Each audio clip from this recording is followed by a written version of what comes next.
Rebel Author Podcast, where we talk about books, business, and occasionally bad words.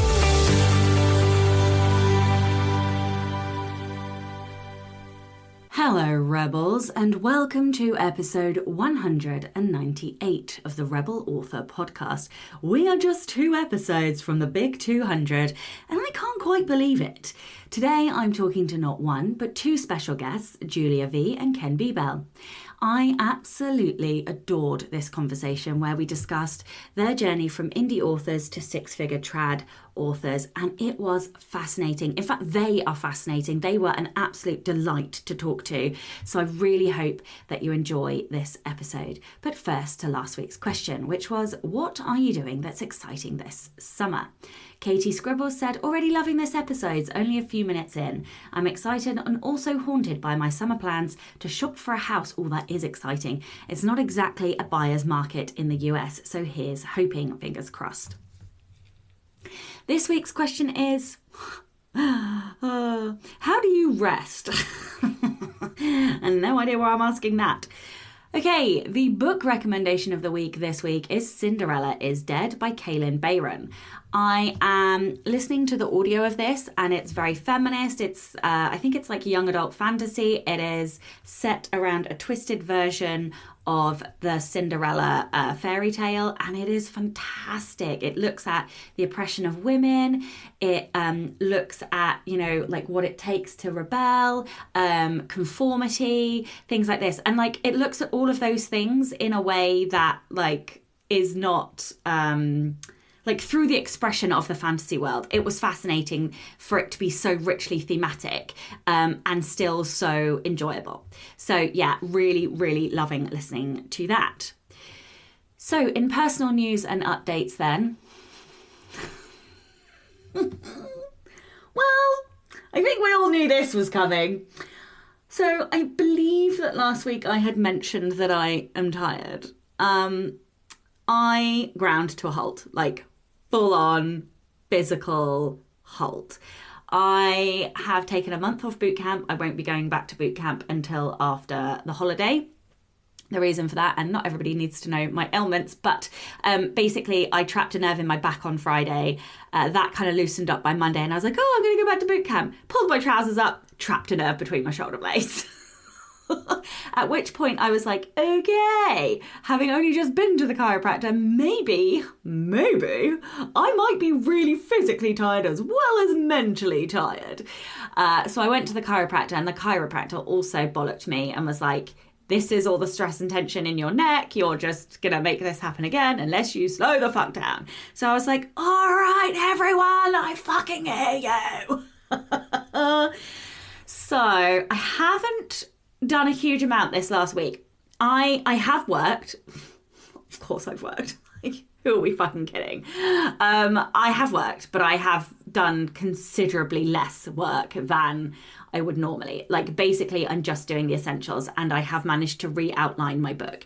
Now, I was 42,000 words into book 2, which was arguably over halfway, and I more or less have to trash it and start again, which is exactly what happened in January. So I fully confess that I may have gone a little bit too fast this time, and perhaps Activator may or may not have sort of flicked the ignition key too quickly on starting to draft.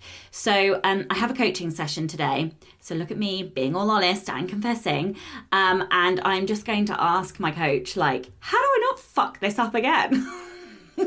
Because I didn't used to write 30,000 words and then stop, bin it and start again. And before you say it's because I'm writing too fast, I don't think that's the issue. I think it's that I'm starting too fast. So like, I just think I need a little bit more time to outline and bake it in. And also one of the, like, I got the trope wrong as well, which has not helped. I thought I was writing rivals to lovers, and I'm not. I'm writing forbidden romance. And that did not help. And if I had just like talked to somebody about what I was doing, like talked the plot out, I think I would have realised. So I just need to put some more things in my process. Like one of the things I'm thinking about is maybe doing a week of input, like where I take a whole week off. I know, fuck me. I actually can't believe these words are coming out of my mouth. But like take a whole week off the week before I start writing, and do like hardcore input of movies that are relevant to the trope, hardcore like input of like books and stuff, and then like I check the outline once more before I start drafting. I don't really know. I don't know if I can sit on my ass for a week. I don't know that I can, but I can certainly try to do some of these things, because this is not efficient and I don't like inefficiencies. So, and you know, like I wrote 2 books fast last year that didn't happen with. So I can't, like, I know that it's something I've done wrong this year. Or like a step I'm missing in the process. I'm not entirely sure, but I've got one more opportunity to fix it for the book that I write in the fall, which will be the first book in a new series. So I want to make sure that I get my process right. So yes, I'm having a coaching session today, and the question of sustainability might come up too. I do like, I feel like I'm defending myself to like the fucking black void out there, because there's, you know, nobody's here telling me that you're doing things wrong, but clearly there's like a little fucking angel on my shoulder going, yeah, but you didn't rest, did you? And you're going so fast and rah, rah, rah. But basically what I think has happened is the reason that I am so tired isn't that I'm writing quickly, because I'm not really. I've only done 2 books this year. It's not like I'm doing a book a month. We're in month 7. I've done 2. You know, it's more that I think that it's writing quickly and doing everything else, and being a mum, and dealing with all the school, and doing all the cooking, and, you know, having spent a long time doing freelance as well. And, you know, apparently you can't actually work until 10:30 at night every night for 4 years and not feel any effects. I mean, I did just think that I was a young, sprightly thing. It all would be fine. I mean, there were no effects, right? There was no impact of that. And it's deeply annoying when, like, in my brain, I'm capable of doing that. Like, there is a real dissonance between what my fucking puny mortal skin sack is capable of and what my brain wants to do. And I'm laughing because, like, it's so fucking frustrating. Anyway, so, yeah, maybe 1 or 2 of you were right and I might have been wrong. Whatever. What the fuck ever. Whatever. It's like, whatever. So here is me saying that today I am going to have a coaching session and we're going to set some more realistic time frames for things, not including writing words, because I still want to write the words as fast as I'm writing, even if that means I have to slow everything else down. I'm not sacrificing the output of words, because I write better books when I write at this pace. So that's not going to change, but I am willing to slow other things down in order to make that compromise. So, like, yeah, hear me when I say that.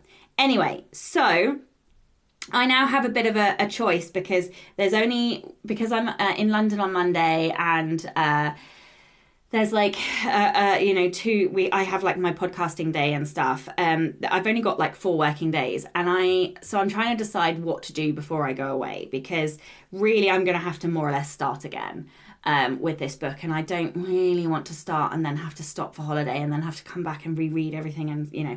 But also I don't want to get too behind, so I'm not really sure. And this isn't really a conversation to have on the podcast, but I'm sort of in this deliberative mood over what the best strategic decision is, because whole raft of reasons. Anyway, boring life story, you don't need it.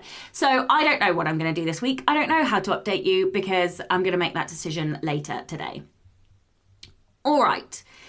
The Rebel of the Week this week is Emma Jane. Emma says, hearing the sad news about Eden's nan got me thinking about my own nana, who we lost last year, and whether or not she was a rebel at all.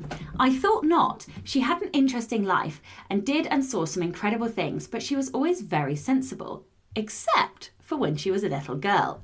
She always loved weddings, so whenever there was one in the local church, she'd sneak into it to watch strangers get married. This she got away with for a while until she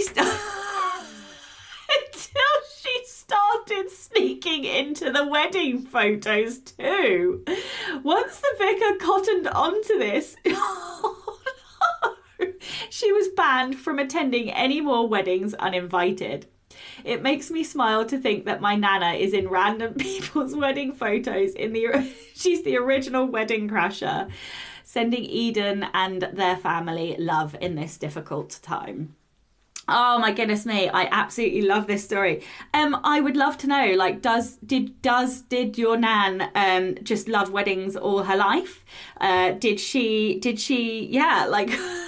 I just love this. I love this so much. Did she work in and around weddings? I wonder if it became a lifelong passion for her. Thank you so much for that Rebel story. You know I love the Rebel Nan stories. They are magnificent. If you would like to be a Rebel of the Week, please do send in your story. We really are always in need. But it can be any kind of rebellion. It doesn't even have to be your rebellion. It could be a family rebellion, a sister, a brother, a sibling, a mother, an uncle, an aunt. It could be anyone's rebellion. You can email your Rebel story to Becca over on rebelauthorpodcast@gmail.com. No new patrons this week, but an enormous thank you to all of the existing patrons. If you would like to get early access to all of the episodes, as well as bonus content like the question answer, writing, group sessions called Poison and Prose, the Slack chat community group where there are more questions and answers answered and a whole ton of support, the Rebel quarterly challenges, the movie nights, the everything else that we do, including the masterclasses, then you can from as little as $2 a month by visiting patreon.com/Sasha Black. Okay, that's enough from me. Let's get on with the episode. Hello, and welcome to the Rebel Author Podcast. I'm super excited because we have not one, but two guests today. I am joined by Julia V and Ken Bebelle. Julia is the author of the urban fantasy series Seattle Slayers.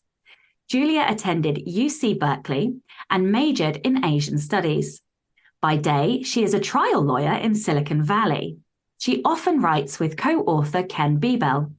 Their novel Ebony Gate is an Asian-inspired urban fantasy and will be published by Tor, one of my favourites, in July 2023. Ken: in real life, I make new arms and legs for people. In fiction, I cut them off first, then make new arms and legs for people.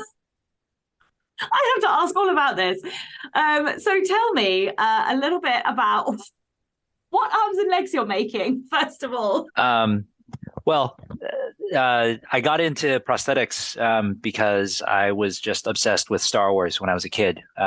Watching Luke get his arm at the end of Empire was really a pivotal moment in my life. And I went into college knowing that I wanted to do something with prosthetics, and went into it right out of school, and I did it for about 25 years. So I fit just about everything from fingers and toes to full arms and full legs. And it really translated when we started writing, because the first writing that Julia and I did was military sci-fi, and there's plenty of opportunities to chop off people's arms and legs and then give them all sorts of high-tech prosthetics. Amazing. So, and these are medical as opposed to like in theaters and movies, and this, you're not on the like propped side, you're on medical side. Correct. Yeah. So I was doing things where people needed to learn how to walk again, or needed to use a new arm again. Oh, this is amazing. Did you ever do any with like wiring and like, because I know they're like, it's quite advanced now. They're doing somewhere like, oh, that's so cool. Yeah. Tell me, like, how does it? I don't know. I'm just nerding out now. Tell me more. Speak more. Use more words. I mean, probably the most interesting and the newest pieces of technology that are out right now will sense the nerve impulses in your arm, and then translate those nerve impulses into signals that can then control your prosthesis. So it's really, really close to just being able to think about something and then having your prosthesis actually react. Amazing. And the thing that's going to be probably coming along in like 20 years is something where they actually put implant a transmitter in your brain, actually just read the sensors, read the signals right out of your brain, and then transmit them directly into your prosthesis. Is there any connection with like spinal injuries and being able to like that particular work with kind of the sensory? Sorry, and this is really off track, but I'm very curious about this. Is there anything like any crossover work looking at spinal injuries and people being able to walk again? It's funny you say that because literally 2 days ago, my friend and I were trading an article back and forth, and I haven't gone and researched into the study yet, but they did that exact thing. They put a Bluetooth transmitter inside a man's brain, and then they put a receiver lower on his spine, and he was a spinal cord injury patient who couldn't walk. A partial paralysis. And with this device, they were able to take the impulses from his brain, skip over the break in his spine, and then transmit it into his legs. And they had a video of him walking with a cane. Yeah. Send this to me. My stepfather is paralyzed from the neck down. Would you send it to me? Because I would be very interested to read it. I'll look for it. I'll find it. Yeah. Oh my goodness. What an incredible start to this episode. Okay. Also, he buried the lead. Like his degree had a name like cybernetics. Oh, cybernetics. Yeah, that was my BS degree. Amazing. Sorry, Julia, just to completely it's fine. There. But that was very, very interesting. Okay. Tell me a little bit about you both. What was your journey? Like, how did you get to where you are today? Julia, let's start with you. So Ken and I were both avid readers when we were young, and we've known each other since we were 13. So we started co-writing when we were kids. We also failed out of Chinese school together. So we really spent a lot of time like trying and failing things. And we took a long break. You know, we did real jobs, right, for putting food on the table. And then in 2016, I did NaNoWriMo. And I had a really good time doing it. And I said to Ken, we should write something. And so I started a story. I sent it to him. I said, write the next scene. And that was in 2017. And we've been at it ever since. We probably have like 1 million words plus together under our belt. That's literally bananas to me. What on earth made you want to email somebody else to write the story with you? Because I'm like, I would love to be able to co-write, but I cannot get my head around letting go. Was it they talk to me about that? This might be like a Clifton Strengths thing because I asked Ken to do it yesterday, and we share 4 of the top 10 strengths, and his number 1 strength is relator, which is about working with small teams, right? And we both have analytical. So I think to some degree we look at it like problem solving and joint problem solving, and that's why we're able to do it together. Okay, so you've brought it up. Everybody drink. I have to know, what are your top strengths? Tell me. For me, number 1 is future, but I also have strategic, analytical, focus, maximizer, significance. Excellent. Ken, what about yours? I got to look it up.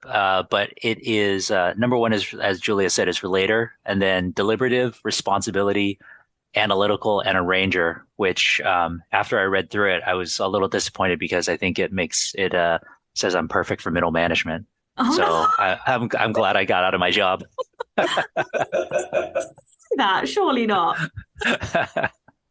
Oh my goodness me. I think it's always really shocking when you read it the first time because they are like almost spookily accurate, like in terms of the sentence level stuff that they talk about. It's quite unnerving that somebody can like point at so many of your strengths and foibles, really. Yeah, I mean, this is the thing, like we did it in the office, so I'm with a bunch of trial lawyers, and I didn't have competitive like anywhere in the top, but a lot of my colleagues had achiever and competitive, which is not surprising at all.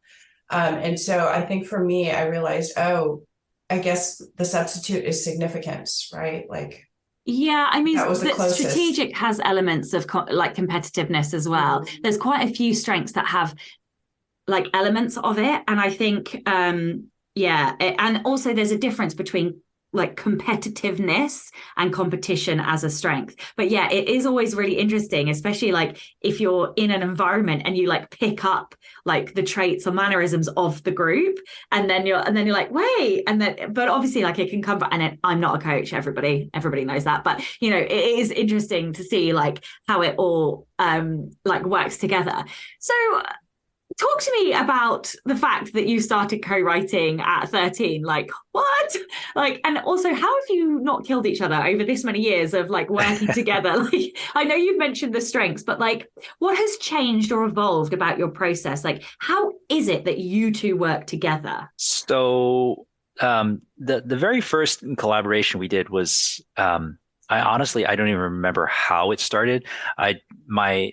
My strongest memories of that are of Julia and I writing separately at home on our computers, and we would talk on the phone. And then what we would do is when one of us was about to tap out, they would bring the manuscript to school on a 5 1/4 inch floppy disk, and then we would trade it. Now and then you the know other how one old would, we are. yeah, and then we would, I remember floppies. and then we would take it home and then write the next section, and it just kept going back and forth.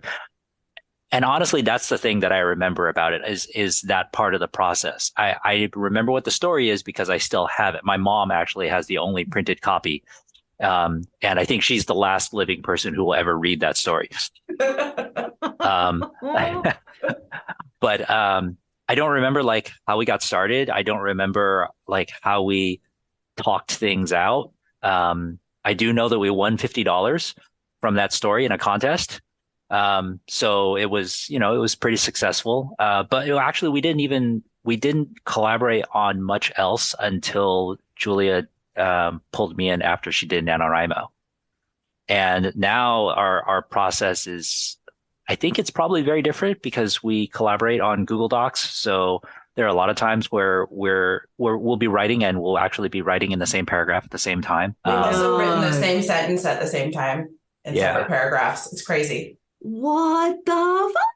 Okay, And, so I'm short circuiting. I need to understand this. So you don't write, oh my goodness me, you write at the same time. How does that work?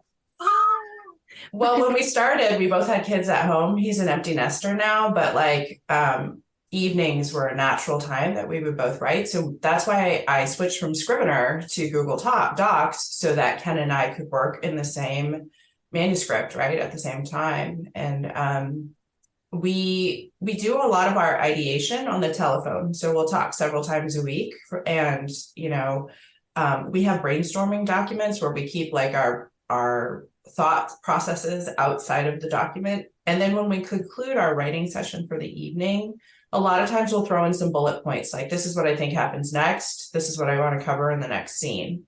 And so if I log in the morning and, read his notes, I kind of know where he's going.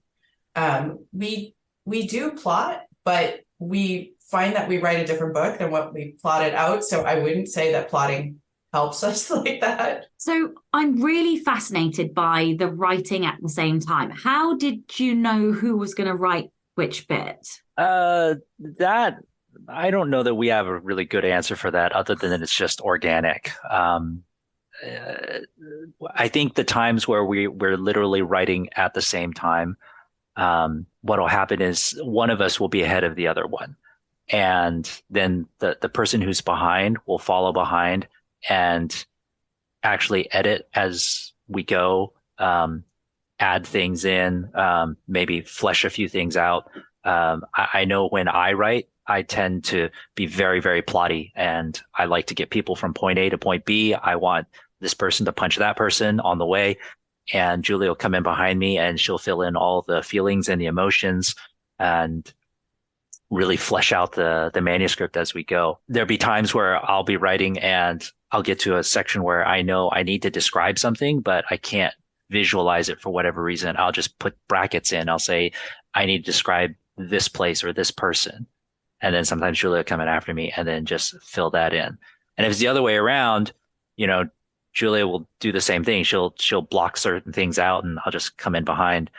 And honestly, I think we're in the minority when it comes to people who collaborate like this, because whenever I've been in conversations with other authors, it seems like most other authors who collaborate, they tend to have really rigid systems of like, okay, I'm going to plot and then you're going to draft, you know, or I'm going to write these chapters and you're going to write these chapters. Or even by POV, like you right. take this POV and I take this POV, right? Yeah. And it wasn't until actually a couple of weeks ago, I went to an author event with Neil Schusterman and his son, and they were both there with their separate co-authors. So Jared writes with his wife, Sophie, and then Neil writes with Eric Elfman. And both sets of those authors described exactly what Julia and I do. And this was the first time I'd ever met any other authors that do that. And they even talked about the same thing of writing in Google Docs and then both the authors going through the same paragraph at the same time. I am boggled right now. I would love to watch you do that and see it live, because I'm just so fascinated by, like, so when I was at university, I studied psychology, and I got a scholarship to do a PhD in something called distributed cognition. And so this is essentially a concept of like, is cognition in terms of thought confined by bone and skull and like biological matter, or can cognition happen like outside? So when you get somebody who's like, no, let me just draw it out for you to explain. And that's because somebody is having to do almost like the actions and the drawing in order to work out what it is that they're trying to explain to you. And so from like a psychological perspective, I would be absolutely fucking fascinated to watch you two kind of like cognize this story on the page, like all at once. I'm literally like fascinated by this. I have not even looked at my questions. Well, our brains are really different. Like between the two of us, I'm probably the one who's drawn up like fight scenes or like diagrams things, because I can't see it until I write it out or sketch it. Ken, I think, is much more like able to visualize it, and then he's almost like channeling what he sees in his brain when he's writing. I'm more iterative. Like I write it out and then I see it and then I like fill it in. So our process is different. So you've both written things separately as well. Do you sound different? Like, how do you get that blend of prose? Does that come through that? And we'll talk about the fact that you've got a traditional career, so I'm guessing the edits will have blended. But how do you sound the same? We are very different as prose writers. Like I think of Ken as having more expansive prose, and I am more spare in my writing style. So I always joke that if a sentence should be about 10 words, Ken will write 15 and I will write 5, and somehow we will get to 10, right? This is amazing. I love this so much. I love this. Okay. What advice do you have for listeners to help them make co-writing easier? Like, convince me I have the ability to co-write. I don't know that I do, and I would love to try one day. I do think that doing all your ideation, up front, like collaborating on building your world and the character arc, like knowing where your finishing point should be, like where you're going to end up, is extremely helpful. And one thing that I learned from Jim Butcher, he taught a class at Superstars, and he's an incredible instructor, was he talked about, having tags for your characters. And I think if you and your co-author always have that in mind, like where is the finishing point of the character's arc and what are the tags, you will have a more consistent product at the end, right? Because it's almost like you're both using the same style guide. So just explain what you mean by tag. So Batman, right? When you think about Batman, he's a billionaire. He wears a lot of black. He's an orphan. Okay. Like that. This identifiers. Yeah, like when I think you have a stage background, right? So it's almost like the music the intro music that your character has every time they walk on, right? Okay. Yeah. Okay, I love it. Okay, so let's talk about your journey with indie publishing because you have indie books and now you're going trad. So talk about like what didn't work for you, what did work for you, and like how you no, don't talk about how you up the book. Well, I'll ask that one afterwards. Yeah, talk about the indie experience first. So we started, as I said, in like 2017, 2018, and we wrote a military sci-fi series that was two and a half books. And then after that, we pivoted to urban fantasy because we were just looking for the next thing to write. And we looked at our shelves and we said, well, there's all this urban fantasy here. Maybe we should try writing that. Um, and I don't know that I would say that that being indie didn't work for us. I mean, we really like having the control over every part of the process, and we like being able to put things out when we want to put them out. If we want to put them out faster or slower, then we like having that control. But we weren't necessarily killing it with any of those books, and we hadn't gotten really up to speed as far as like advertising and things like that. The story about how we ended up pivoting to trad is probably the other question. I don't know if you want to cover that now or. Yeah, go for it. I mean, yeah, I was okay. I'll talk about that. This is Julia's bit. Yeah. Yeah. Okay. I was at Superstars Writing Seminar, which is in Colorado Springs, and Jonathan Mayberry was the host at the dinner table, and he's so congenial, right? And he's going around the table asking everybody, "What are you working on?" And when he gets to me, I said, "Oh, we're working on Asian female John Wick with dragon magic." And he looked at me and he said, "Are you going to query that? Because you should query that." And at that point, we had no thoughts about going trad. We had already commissioned covers from Christian Bentalon. So we had like a trio of covers. We were totally ready to just go indie all the way on this new series that we were super excited about.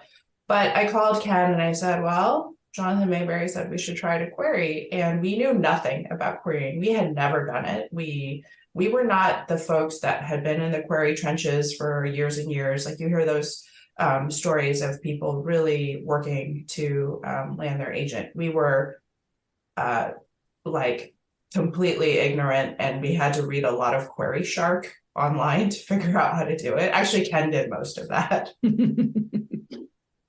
Yeah, so we learned how to write query letters, and then we then contacted our developmental editor, who had helped us polish up our book. Julia didn't mention that when we were talking about now deciding to query it, we were actually probably within 2 weeks of self-publishing that book. We had everything ready. We had a finished manuscript. We were ready to hit go on it. We had 100 early readers, so we already had like sent 100 e-arcs out. The developmental edit was with Joe Nassis, who was originally trad and is now indie. So he was doing some book coaching at the time, and he had given us our manuscript notes. And finally, when we said, oh, we're going to query this, and we think there are 6 to 8 agents that might be able to sell something that has like an Asian fantasy element to it, Joe revised our query letter. And he's brutal. He's like, this doesn't make any sense. Nobody cares about this. Like, you should say this. And he was great. It was really helpful. That is absolutely amazing. So like, I just want to ask all of the questions. Let me slow my brain down. What happened after you started querying? So you were 2 weeks out from self-publishing and you started querying. Is that right? Yeah. So what we did was, once again, we went back and looked at our bookshelf, and we just looked at all the books that we liked, that we thought were in about the same genre. And we just looked at who was representing the authors that we're passionate about. And we ended up with. We read the acknowledgments, they thank their agent. And I actually went back through my files last night to double check the number, but we only sent out 6 queries. Everybody's going to hate you. Yeah, I know. And this gets back to what Julia was saying. Like we were absolute noobs at this. We had no idea. I had no frame of reference for like the kinds of things that people do to, like to really spread it wide and just try and hit as wide of a field as possible.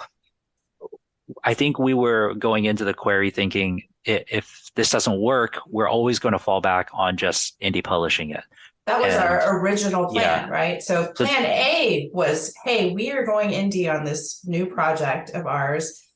We have our covers. We, have our manuscript completed. And plan B was, oh, maybe we should give 6 months to this query thing and see if it pans out. And anyone who's been in the query trenches longer knows that we were completely naive to look at it that way, right? People query for years or go on submission for years and have manuscripts die on submission.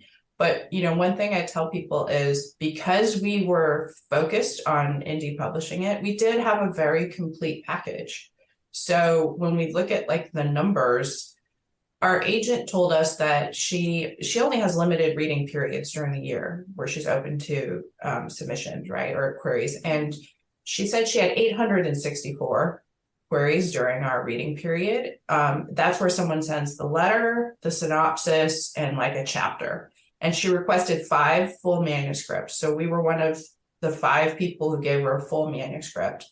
And then she asked us for a call, and we were the only ones that she gave an offer of representation to during that process. So we knew this was uncommon, but only after digging into it when we were in it, because one TradPub author, Henry Lien, I heard him say something like, you should query 8 to 10 agents a week and do this until you hit like 50 to 100. So the fact that we maybe queried a total of 6 to 8 agents during this process is, in hindsight, sort of ridiculous, right? I remember Julia telling me about that 8 to 10 a week figure, and I about cried. I was like, I don't want to do this again, not every week. What do you think made your query letter and package stand out? So there's this notion of like high concept, right? So I think, and high concept means that a higher number of people can understand or relate to this concept. So the Asian female John Wick with Dragon Magic was an easy shorthand, I think, for people. And I know that for comps, you're supposed to really just use novels, but you do see that people will use a television series or a movie franchise to convey like the feeling, right? Or the energy behind a book. And we think part of, the feedback we got from our agent was that the writing was really solid and she was going to lead with the writing because we were an unknown quantity. We were debut authors. So what I tell folks who've asked me about this is that at that point we had probably written 600,000 words together. So we did have some more words under our belt than some folks when they start querying, because what I have seen, at least reading like other people's query journeys, is that it might be their first novel that they've been spending years polishing, or maybe their second novel. So I do think repetition is helpful. That for us, having written something like 500,000 or 600,000 words together, we had a full package in the sense that we were ready to hit publish. It had already gone through a developmental editor that we had paid for. We had 100 ARC readers. We had feedback. I revised this manuscript 3 times even before we went on sub, right? Yeah, I think that is why so many indie authors are being picked up at the moment, because they have a wealth of experience, and therefore it's not just about the fact that like we know how to market, it's that we actually know how to deliver books that sell, right? And this is a business, and a lot of that comes from iteration and just having written enough books, seen the results, written another book, iterated, seen the results. And so we go through this process of iteration. And that's really interesting that, perhaps people are querying too soon, even, they've written one book and want to be traditionally published, but actually what author's first book is their best book?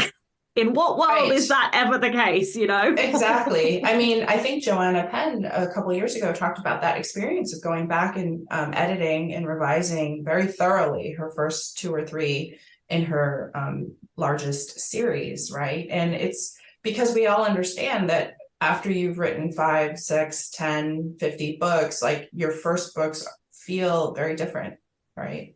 100%. Mine are incredibly different. I made so many mistakes with I love my first series, but like you say, it wasn't high concept. I now know how to come up with high concept in order, like, it makes marketing easier, right? And like that's what I did with Hearts and Heists, is like I started with that kind of tropey high concept, like what is this, everybody says it's like Sapphic Ocean's 8, like that kind of, that's the kind of thing that they talk about. Anyway, this is not about me. Right, so talk about so you hook an agent, then what happens? I have friends who said that their agents do revisions, right? Like it varies the level of editing that the agent might do. Our agent had simply returned the manuscript to us and said, at the end of this chapter, you're missing a beat. So we concluded the scene, and she was correct. We were missing a beat at the end of that scene. So we did that. We gave it back to her, and I made one more revision to the manuscript that she did not ask for. She just said, I trust you not to break your manuscript, which was a lot of pressure. But I had said to her, look, the love interest, I think I'm going to change the feel of this. And so I rewrote like 5 scenes, and then we went out on submission, and 2 weeks later, we got a preempt for a 6-figure deal for a trilogy from Tor. And I think Ken could explain, our relationship with our agent was so new. She didn't have his phone number. Oh my God. Yeah. So I'm just at work, normal day. It's been 2 weeks. So it's kind of like fallen off my radar because I'm at work and I'm in, work brain, and I'm just doing my thing. And I get a call from Julia because Lori was able to get in touch with Julia, and she's like, oh my gosh, you have to get on the phone with us right now. And that was Lori trying to get in touch with us about the preempt, and it completely derailed my day, but it was great. Well, and this was during lockdown, right? So all of us are kind of thinking that things are going to take forever and ever because it's lockdown and our publisher is in New York. They were so heavily affected at the beginning of COVID, right? So we really had no expectation that we would hear back in any reasonable amount of time, right? Just circling back, in case, because obviously listeners are predominantly indie focused, what is a preempt? A preempt is the publisher saying, we're going to pay you to take this manuscript off the open market. So we don't want you to have an auction, right? Because normally I feel like they're like, it's almost like realtors, right? If they have an offer in hand, they go back to another interested party and say, I have an offer from party A. I think in a couple of days, we're going to have, we're going to take offers from everybody. So it's to get everyone on the same page and sort of bid against each other in this marketplace, right, for manuscripts. And a preempt is saying, hey, you have 24 or 48 hours to make a decision and then take this off the market, and nobody else gets it. Amazing. Cool. No pressure then. No pressure at all. I mean, I guess I should explain, before going out on submission, Lori gave us a spreadsheet and said, these are the editors that we are going to contact and send this package to. So we had a thorough discussion of each editor, and I was following some of these editors on Twitter to see what their aesthetic was and the kinds of things they got excited by. And at one point I had said, no, I think this editor would not find our manuscript like to their taste, right? And so we changed our approach, and I think that helped us because it is very subjective, right? You're trying to sell to one acquisitions editor, and they like what they like, right? And it's not about the quality of your manuscript. It's just about the feelings they have when they read it. That's why they have their manuscript wish lists and that kind of thing, to which Ken and I had known nothing about, right? We didn't actually pay attention to those things when we were in the query process. I just love this story so much. just shows like how many ways in there really are. Okay, like I say, I mostly talk about indie paths on this podcast. What do you think are the most significant differences that you've experienced going through this new traditional publishing pathway? Like, what have you enjoyed? What has been maybe less enjoyable? Cough, cough. It would be the lack of control for me. No. Yeah. Talk to me about the differences and your experiences. I think as far as producing the book, the process is very meticulous. And I think that in particular appeals to me. I like this process of like going over the book with a fine-tooth comb and really getting into the nitty-gritty. In particular, the last set of copy edits on Ebony Gate. I don't even know if we got formally introduced to the person who did our edits, but the edit file we got back was simply amazing. It was like, a highlight here and it says, oh, here you say it's sunny, but 3 pages earlier you said it's partly cloudy, or this says 10 a.m. Is this really enough reasonable time since she woke up in the morning to do all of this and for it still to be 10 a.m.? So a lot of really just detail oriented things like that really appeal to me. I know a lot of that will go over. We'll just bypass a lot of readers, especially people who read really fast, like me.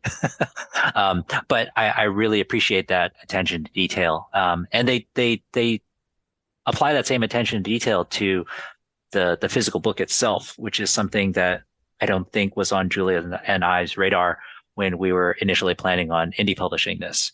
And there's a lot of really cool things that they brought to the publication of the book that, like I said, they weren't. I don't even know if they weren't on our radar. I don't think we even knew they existed. The kinds of things that they want to do, like the chapter ornaments and the embossing and all this stuff that you look at, and you're like, wow, that's amazing. Yes, they would ask us, but do you want to do this? Yes, please sign us up. That's so cool. What are kind of the biggest craft lessons? So you've mentioned like attention to detail. Are there any other kind of craft things that you picked up from your editors? Yes. So working with Claire Eddy was incredible because she doesn't give like a prescriptive thing, like fix it this way. She just says, how does she feel here? Or is this exactly what would happen? Or, she just asks a question, and that forced us to really explore the interiority of the protagonist much more. It actually did change the tone of the book. So there was nothing in there where she was forcing her opinions or her views, her editorials kind of approach onto us. It was that we hadn't looked at the protagonist that way, and it gave us more. So I think it was a much richer experience after doing the revisions to the editorial letter that she gave us. So having the opportunity to work with an editor like her was really fantastic. And Ken had said earlier, like, he's very plotty. I'm also very structure based, right? We try really hard to make sure there's not a plot hole. Like, I am very technical as to the way a scene the turning points in a scene, the story beats. Like, I like all the sort of scaffolding in the story spine. So having an editor like Claire, who is much more interested in the feelings of the protagonist, was helpful to us. And I think informed our writing, changed the tone of the manuscript. So the highs went higher and the lows went lower. So there was more stretch, right, in the range, the emotional range of the protagonist after working with Claire. And one thing that I think is helpful is, coming from indie, we always think about our book as a product, and in publishing, they 100% think about the book as a product, right? So that made it easier for us to have neutrality as to feedback that we were getting from editors during that process. Like, one question she asked our agent was, how are Julia and Ken about feedback? Right. So I didn't know this, but apparently when they acquire a manuscript, they understand that some creatives might push back really hard on any kind of editorial change. We are not like that. We were in the business sector for decades, and we're just trying to deliver a good experience for the reader. So if they think this will make it better and we agree, we're all in, right, on making those revisions. So the editorial component of being an indie, thinking about the book as a product and working with a publisher who thinks about the end game was helpful. As far as differences, we had to sign this 40-page contract, and traditional publishing is very slow, and COVID also delayed the timeline another year. So we got the preempt in February of 2020. This book is coming out in July of 2023. So just think about how long that line is for this book, right? Have you written all 3 now? We finished book 2 before they even sent us the the contract for the manuscripts. Yeah. So we had already written book 2, and actually we're in revisions for it right now. So it's been 2 years since we looked at the manuscript for book 2. I know we wrote 3 more indie books in the meantime. So because we wrote our Seattle Slayers series, and so we already had another 300,000, 500,000 words under our belt or something by the time this book is coming out. So you're not under a non-compete then, or are you, but it's okay in a different genre or different series, or? Oh, there's absolutely a non-compete, and it's very draconian, and it actually probably took 6 weeks to have a back and forth with the publisher. And I found the whole experience as an attorney to be extremely confusing, because you're not really dealing with legal on the other side, right? In a publisher, they have a contracts department, and your editor is in that awkward position of, it's not adversarial, but they can't say yes to everything. So I just said to them, look, I would like some transparency on this non-compete. Here's an exhibit that I want to attach, that these are my independent projects that we are working on, and I want you to exclude them or say that you think they're competing, so we know now up front. I don't want this to be a mystery, right? And I had this email back from contracts that said, oh, we've never had to enforce this, which I found to be an unusual sentiment. Maybe that's completely true, that it's rarely enforced. I think it's more necessary for, say, an autobiography, right? Where it's really a competitive product. If you're the former senator of whatever, and you sell your biography to publisher A, you don't want to walk down the street and sell your autobiography to publisher B. It's directly competing. But I feel like we know reader behavior, and readers like to read your whole backlist if they love you. So it's not competing to write another book. I don't think it cannibalizes sales at all. So I feel like this provision, the non-compete, is not well thought out in a fiction contract. Yeah, exactly. And if you're under the same pen name as well, then there's even more crossover. Absolutely. And so I found that process to be a very bizarre one in navigating the non-compete. But I also think it's one of the most important provisions in the contract, because you cannot let somebody else control your livelihood, right? And and so your agency will have some sort of pre-negotiated language that sometimes they're able to get in there again with certain publishers, but not always. And at the end of this process, after Ken and I were comfortable that they excluded the series that we were working on, which is Seattle Slayers, it said in bold and capital letters at the end, not a precedent, which is their way of telling our agency that, by the way, your other clients aren't getting this. Wow. Yeah, it's very different, right? So coming from the indie mindset of, where you have kind of full authorial control, and now you're licensing your rights to this publisher. They're asking for, in our case, World English. They're also trying to put a non-compete in there, and they have an option on a later work. So watching how all those pieces fit together, it can be very restrictive in the way that it feels coming from indie, to saying, okay, you have a lot of rules and guardrails here. So can we talk about it? Right. I don't know how other authors approach that. Certainly your agent, your literary agent, their expertise is incredibly helpful there. But I think if I were not an attorney, I probably would have engaged counsel to help me with that contract. I find this so interesting because I can't say too much yet, but there are offers coming in for certain projects that I've done. And it's been very interesting to see how you can exercise sub-rights. And the things that that my agent is working on, like comments that I'm seeing about certain clauses and things, has been really quite interesting because you just don't think about it. Like, you are in control of absolutely everything. And when you are selling a right, that right is then a business opportunity that must be profitable for the person who's buying it.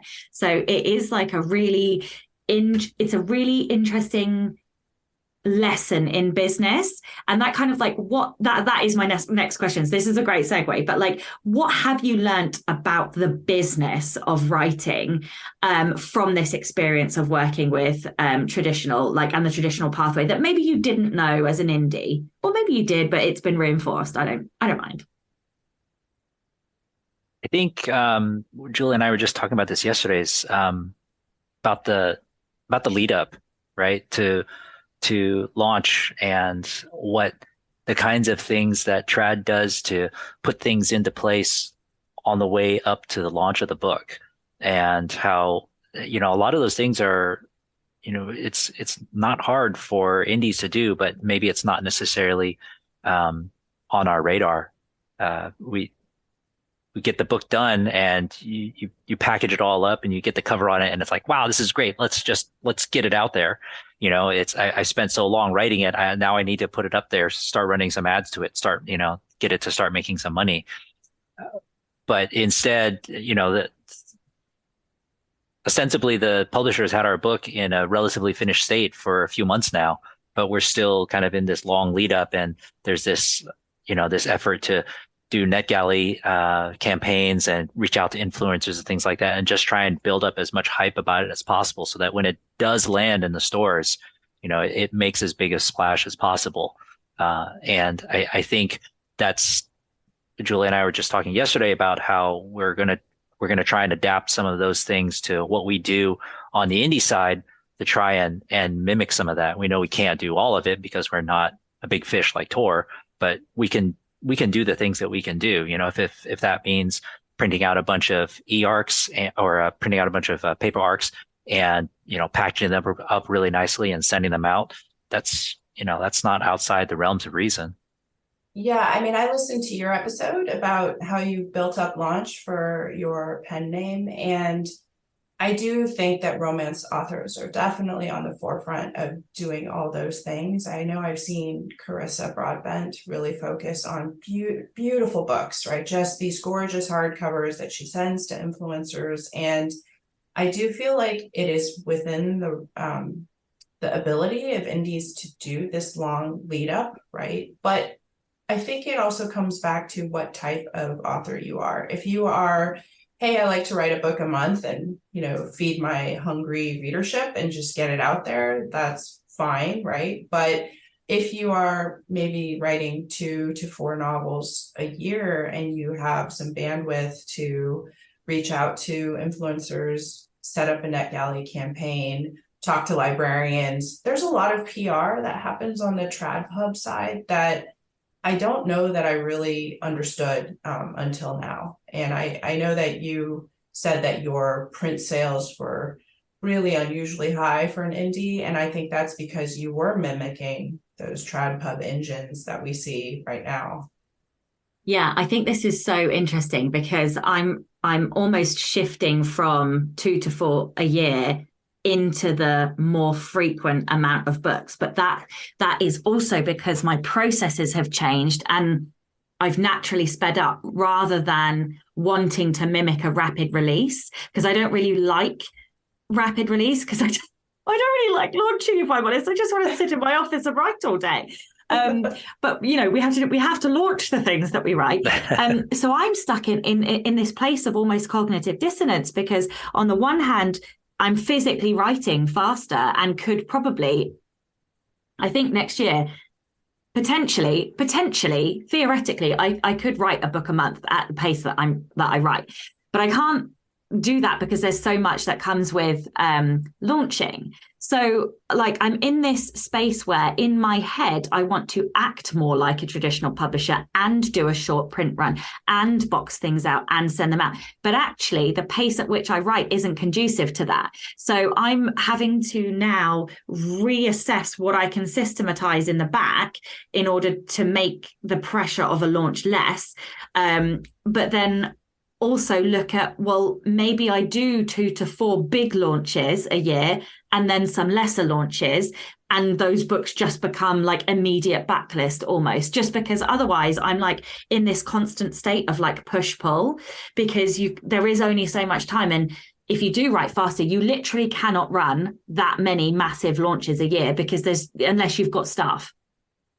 Well, and that hybrid model, right? Because you see a lot of authors who are like that, like L.J. Shen and I think Megan Quinn, and they are prolific, but they don't want to have so many launches. So then they also work with 47 North or Lake Union or whatever Amazon's arm is, so that I think they're offloading some of that launch energy, right? And then they have that hybrid, right? Where this is through a publisher and this is me because I'm one person, and maybe I have me plus a VA or more staff. But I agree with you that it's hard to have that many launches in a year, right? There's a reason that TradPub can only launch a book a year. The fastest they told us they could get a book, I guess, consecutively published was 9 months. Oh, wow. So yeah, it's tough for them because they do have this meticulous process. And that, I mean, I had never focused on librarians before. And then when we had our marketing meeting, it was incredible the amount of people that came on to this Zoom call, right? So we had our editor and the assistant editor, the marketing manager, the marketing director, the publicist, and the senior publicist. And they all have these special roles. Like Ken and I often don't know who to contact for what thing because there's so many of them. But we also don't fully understand the difference between duties that are PR duties versus duties that are marketing duties. But, the marketing team was saying, okay, we make the influencer boxes, we're getting the licenses from your artist for the prints and the things that the book plates that you've commissioned. And then the PR person was like, okay, and we're getting you to the book festival in San Diego, and we're getting you in front of the Independent Bookseller Forum at their spring, roundup. And there were just a lot of things that I think as an indie, I hadn't thought about before. The NetGalley is something available to indies, right? It is. You can put your book up and do that too. It is very expensive though. I don't know if you've looked at the prices, but they're not cheap. Yeah, the things that a traditional publisher can pay for, they have this thing called shelf awareness, right? An ad in shelf awareness is something like $2,500. Wow. Yeah, it's to get like that column, that bar on the side of their newsletter, but their mailing list is something like 450,000 subscribers. I think this is one of the benefits of having got a larger trad deal, because I know when you get a smaller trad deal, often the marketing budget doesn't come along with it. But I suppose because you've secured like a larger deal, they then have to recoup the investment. And so the marketing budgets come in. Because I know, I know authors who've had sort of smaller budgets and then not really had even a marketing plan given to them. So I think these lessons are so critical. And I really like that you mentioned Carissa as well, because I've actually been watching Carissa and watching everything play out. I'm pretty sure we share an agent actually, but anyway, I've been watching like all of the things that come out, and it's fucking everywhere. It's everywhere on every TikTok, on every fucking Bookstagram. It's incredible to see it like play out. Yeah, and I do feel like romance indies are just so good at it. Like I went to Barnes and Noble this weekend, and they have a romance book club. It's mostly dominated by indie authors. And so they have all the print, from these indie authors for their romance on a table for their book club, which I think is pretty brilliant. Yeah. That is amazing. Okay. You pitched Ebony Gate as Asian female John Wick with dragon magic.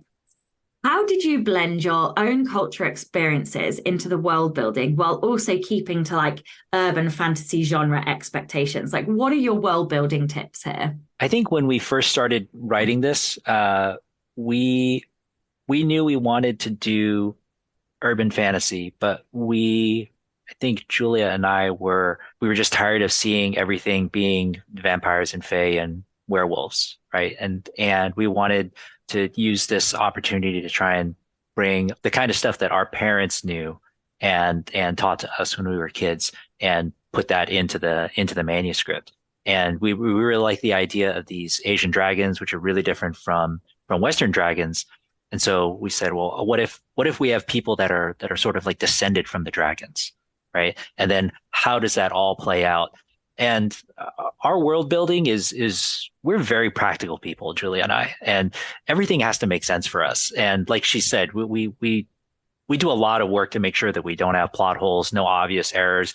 You know, like we don't have things where like, well, if they'd only just made a phone call, we hate those kinds of errors in books. So we really wanted things to make a lot of sense. And I think even when you're doing something as far off the wall as another type of human being that are descended from Chinese dragons, as long as you ground it in some really sensible real world rules, you can make it all really seamless and make it all make sense. I think in urban fantasy, you have to decide up front, like, does your world have the veil, right? Meaning, are there people in the know and then people who don't know, right? And so we decided, all right, you're in San Francisco. It's a city we love. I grew up in San Francisco. It always felt very magical to me as a kid. And so having a secret city within the city was the angle I was going for, to make it feel like, hey, you know, you think you know Chinatown, but if you just turn down this alley like that no one can see, now you're in this other world where the rules are different, right? And we're very rule-driven people. I know you have these rebel questions, but like Ken and I are very much rule followers. Like I am a lawyer, and literally that's all I do all day is like assess rules. And we wanted our magic to have rules. So I guess like on the Sanderson scale, it was not as much of a soft magic. There was a little more structure to the way we were thinking about the magic system for this world. And I know that when we invoke John Wick, you know, obviously everybody thinks of Keanu, and you know there's that parallel between what he does and what Emiko does in the book. But in my most recent rewatching of John Wick 1, and I was doing this with my parents who are in their 70s, and I was trying to explain all of this to them as we're watching a very fast-paced action movie, and my mom's trying to keep up with the subtitles as we're watching, and I'm trying to explain it to her in the half second of a breath that you get between action scenes, right?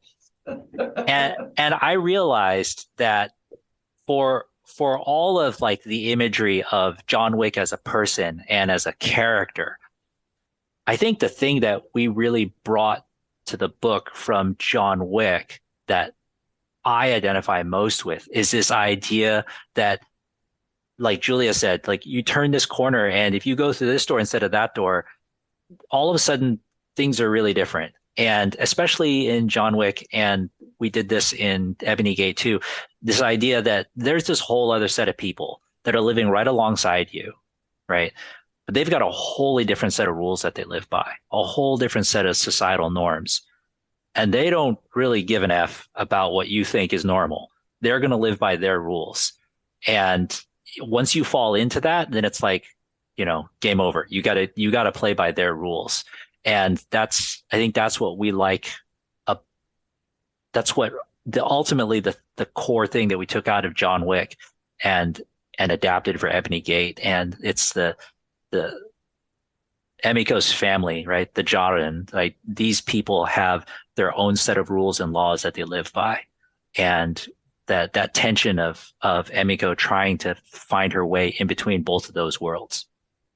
I love John Wick. I think it is quite possibly one of my favorite franchises ever. So I just love this entirely and fully. I think my favorite thing about John Wick is kind of what you're saying about turning down just one different road and everything's so different. It gives my inner child hope that magic is actually real. That's what I love about John Wick. And it's like, if I just, like go through this door, and the fact that it's so close to reality, and yet you have like the gold coins. I love that they pay with gold coins. It's like those tiny little details. They're the things that I love about John Wick. Other than the atmosphere and mostly just Keanu as well. But anyway, okay. Is John Wick urban fantasy? I think it is. I think it is, so. right? I think it feels like it to me. Yeah. Right? Except, it's just that there's no elemental magic or, fancy spells. But what they do almost feels like magic, right? Their utter competency with weapons, like their hyper competency with weapons, right? That fine line between contemporary and magic and like a paper thin line is like the ultimate catnip for me. Like that is, in fact, funny enough, my coach has suggested that that's where I should be writing, but I think I'm a little bit chicken shit. I always end up veering a little bit too much into the magic, but like I would love to be able to. Anyway, this is not relevant, right? This is the Rebel Author Podcast. Tell everyone about a time you unleashed your inner rebel, and no cheating. I do want one from you both. Well, if we're going to start with me, I agonized over this question. I think like Julia said, we're both rule followers. So the time I really did something that was really outside my comfort zone, what literally was becoming a full-time author, which is I quit my job in March of this year. I'd been in that industry for, like I said, like 20, 25 years. Scary as hell. But it's a lot more relaxing now. So, and, I get to devote my time to all of this. That's what I think is in all of my memory that I can recall, is the time that I've done something that's been so far outside my idea of living within the rules. Yeah. And they sold their house in California. They moved to Washington. They changed their sort of budget. Like they did a lot so that Ken could do this. That's amazing.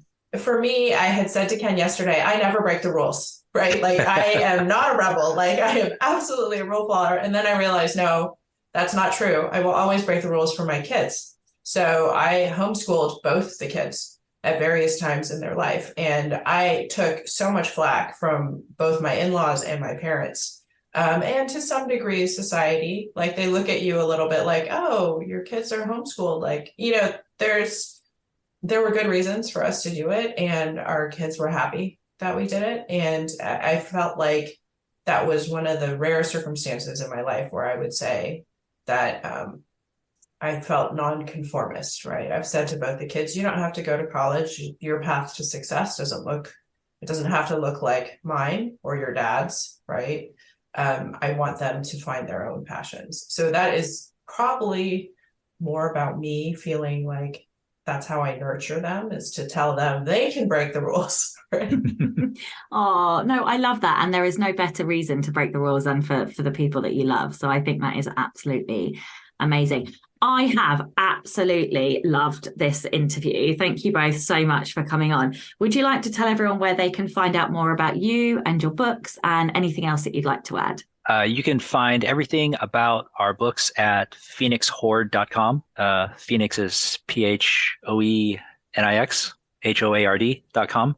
And we just put that website up, and it has all of the pertinent information about Ebony Gate, and then also links to our independent series, Seattle Slayers, which has 3 books out now. And 4th book, the final book in the first arc, is coming out in November of this year. Amazing. And I don't have that and it link. has links. Okay, I'll send it to you. And we have all the links from that site to our respective websites and our social media. I am on Twitter and recently TikTok, as I'm learning from people like you, Sasha. And she's killing it. Amazing. Oh, well, thank you so much for your time today. And of course, a gigantic thank you to all of the show's listeners and all of the show's patrons. If you would like to get early access to all of the episodes, then you can do so by visiting patreon.com/Sasha Black. I'm Sasha Black. You were listening to Julia V and Ken Bebelle, and this was the Rebel Author Podcast. Join me next week when we will be talking to Joe Solari, and we'll be talking all about the author marketing audit. It was a very information-dense episode. I really enjoyed talking to Joe. I thought he was fascinating, and I believe he's going to be at 20 Books Vegas in November as well. So next week will be the last episode before I go on holiday. So it'll be the last one with the intro. Then we'll have the celebration episode of 200 episodes of the podcast. And then there'll be one more where I won't do an intro, and then I'll be back to normal. So yeah, enjoy that next week. Don't forget to tune in and subscribe on your podcatcher. And when you have a moment, please leave a review.